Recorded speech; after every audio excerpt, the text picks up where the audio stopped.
Okay, this will be the K1 Disassembly video for the K1 utility knife. Already loosened the screws. I haven't actually seen what's inside. I assume it's much like the Nifun that I previously took apart.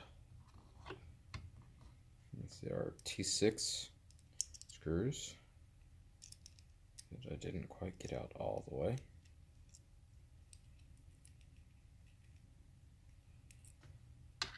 Okay, just let's try it off.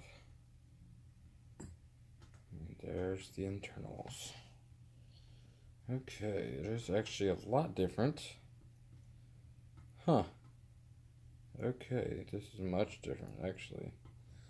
Okay, so the Nifun uses a spring that attaches down here, and then it goes this way, and the spring, the bar is the spring that pushes down. This actually has a ridge that goes all the way down, which is why this sits in here much better. This is actually a much better design. And as you can see, you press this down and it moves this little tab at the very tip, right here at the end, and that goes into a hole, which allows the blade to come out. Versus whenever it's released, it's up and it's in the way, and so the blade can't be released. Or it comes up and drops into one of these spots. It actually fits very well. It's very tight, but not too tight. And then there's a magnet in there that keeps this rattling around, but the magnet's not so strong that you can't one hand open this. Okay. So this one, on the other hand, uses a little spring in there.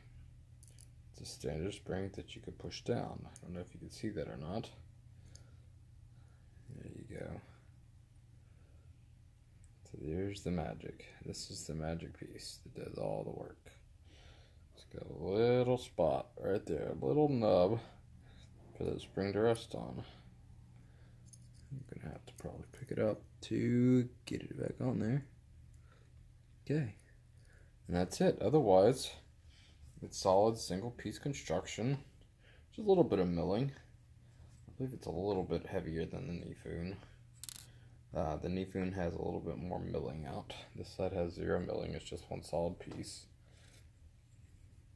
So there you go.